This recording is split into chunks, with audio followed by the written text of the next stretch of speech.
സ്ത്രീകളും വിശ്വാസങ്ങളും എന്നുള്ള വിഷയത്തെക്കുറിച്ച് സംസാരിക്കാൻ ചിലർ നമ്മളോടൊപ്പം ചേരുന്നുണ്ട്. നമുക്ക് അവർക്ക് എന്താണ് പറയാനുള്ളതെന്ന് കേൾക്കാം. സ്ത്രീയുടെ തുല്യത അല്ലെങ്കിൽ സ്ത്രീയുടെ അവകാശമാണ് ഇവിടെ സംസാരിക്കേണ്ടത് എന്നുണ്ടെങ്കിൽ അത് ക്ഷേത്രങ്ങളിൽ നിന്നുമല്ല. ഇപ്പോൾ നമ്മൾ ഇപ്പോഴും ചർച്ച ചെയ്യുന്നത് ശബരിമലയാണല്ലോ ഇപ്പോഴത്തെ ഏറ്റവും കത്തി നിൽക്കുന്ന ഒരു വിഷയം എന്ന് പറയുന്നത്.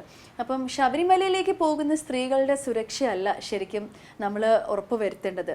സ്കൂളിൽ നിന്നോ ഓഫീസിൽ നിന്നോ കോളേജിൽ നിന്നോ സ്വന്തം വീടുകളിലേക്ക് പോകുന്ന സ്ത്രീകളുടെ സുരക്ഷയാണ് ഉറപ്പുവരുത്തേണ്ടത്. അപ്പം എനിക്ക് തോന്നുന്നു ഈ സ്ത്രീയുടെ തുല്യത അല്ലെങ്കിൽ സ്ത്രീയുടെ അവകാശങ്ങൾക്ക് വേണ്ടിയിട്ട് നമ്മൾ ഫൈറ്റ് ചെയ്യേണ്ടത് ക്ഷേത്രങ്ങളിലല്ല, പക്ഷേ നമ്മൾ സാധാരണയായിട്ട് എല്ലാ ദിവസവും നമ്മൾ നേരിടുന്ന ഒരു പ്രശ്നങ്ങളുണ്ട്. അതോടൊപ്പം തന്നെ ഒരു കാര്യം പറഞ്ഞോട്ടെ, പലപ്പോഴും നമ്മൾ സതി പോലെയുള്ള അനാചാരങ്ങളെ നമ്മൾ വിശ്വാസങ്ങളുമായിട്ട് നമ്മൾ താരതമ്യപ്പെടുത്താറുണ്ട്. പക്ഷെ അത് അനാചാരമാണ്, അത് മാറേണ്ടത് തന്നെയായിരുന്നു. പക്ഷെ അതിനെ ശബരിമല പോലെയുള്ളൊരു വിഷയവുമായിട്ട് കമ്പയർ ചെയ്ത് സ്ത്രീയുടെ റൈറ്റ്സ് അല്ലെങ്കിൽ സ്ത്രീകളുടെ അവകാശം അവിടെ എന്താ പറയുക ഡിനൈ ചെയ്യപ്പെടുകയാണെന്ന ഒരു തെറ്റിദ്ധാരണ സ്ത്രീകൾക്ക് തന്നെ കൊടുക്കാൻ ശ്രമിക്കുകയായിരുന്നു. പക്ഷെ അത് വിജയിച്ചിട്ടില്ല. കാരണം സ്ത്രീകൾ തന്നെ ഞങ്ങൾക്ക് ഈ തുല്യത വേണ്ട എന്ന് ഉറച്ചു പറയുന്ന ഒരു ചരിത്രമാണ് നമ്മളിപ്പോൾ കാണുന്നത്. ഇപ്പോൾ ശരിക്കും ഞങ്ങൾ സ്ത്രീകൾ ഒരു ചരിത്രം സൃഷ്ടിച്ചുകൊണ്ടിരിക്കുകയാണ്. നമ്മുടെ വിശ്വാസങ്ങളെ തകർത്തുകൊണ്ടുള്ള ഒരു മോഡേണിറ്റിയും നമ്മുടെ കേരളത്തിലെ ഒരു സ്ത്രീയും അംഗീകരിക്കില്ല എന്ന് തന്നെയാണ് എൻ്റെ പൂർണ്ണമായിട്ടുമുള്ളൊരു വിശ്വാസം. അതുകൊണ്ട് ദയവ് ചെയ്ത് സ്ത്രീകളുടെ അധികാരവും അല്ലെങ്കിൽ അവകാശവും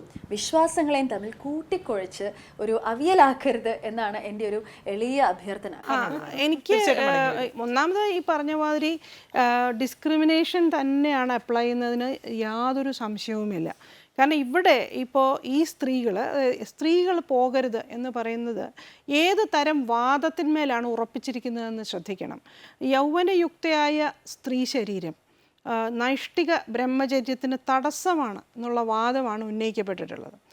ഇത് ലോകം ഇത് ഭാരതീയവുമല്ല കേരളീയവുമല്ല ഒന്നുമല്ല, ഇത് ലോകം മുഴുവൻ ബലാത്സംഗികൾ ഉപയോഗിക്കുന്ന വാദമാണ്.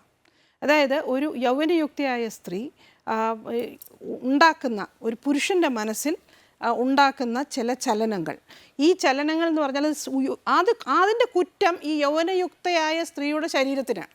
ഈ ശരീരം ചെന്ന് നിന്നാൽ ബ്രഹ്മചര്യം അനുഷ്ഠിക്കുന്നവർക്ക് ഇത് ഈ യൗവനയുക്തയായ സ്ത്രീയുടെ ശരീരം കണ്ടു കഴിഞ്ഞാൽ പിന്നെ അവർക്ക് ഒരു ഇതും പിടിച്ചാൽ കിട്ടില്ല എന്നുള്ളതാണ്. ഇത് ഡിസ്ക്രിമിനേഷനാണ്. ഈ രാജ്യത്ത് 30 കോടി വരുന്ന ദളിത് വിഭാഗം എന്ന് പറയുന്നത് ഇപ്പോഴും ഇവിടെ കേരളത്തിൽ തന്നെ ഏകദേശം 50,000 ചേരികളിലും കോളനികളിലും പുറമ്പോക്കിടങ്ങളിലും ഒറ്റമുറി ഷെഡുകളിലും ജീവിക്കുന്നവരാണ്.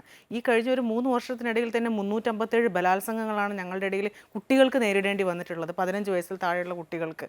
ഞങ്ങൾ ഒരു കാരണവുമില്ലാതെ ഇവിടെ നരനായാട്ട് നടത്തിയിട്ട് ഇവിടെ ഞങ്ങളുടെ 22ഓളം ചെറുപ്പക്കാർ, ജാതിയുടെ പേരിൽ ഇവിടെ കൊല്ലപ്പെട്ട കെവിനും അട്ടപ്പാടിയിൽ കൊന്ന മധുവും, ഇതൊക്കെ ഞങ്ങളുടെ മുമ്പിൽ ഓരോ നിമിഷവും ഞങ്ങളെ ഇങ്ങനെ മുറിച്ചുകൊണ്ടിരിക്കുമ്പം ധന്യരാമൻ ഒരിക്കലും ഇവിടെ ഇരുന്നിട്ട് ശബരിമലയിലെ ആചാരങ്ങളെക്കുറിച്ചോ അല്ലെങ്കിൽ അവിടെ പൂജ ചെയ്യുന്ന ബ്രാഹ്മണനോ വലിയ കാര്യമില്ല.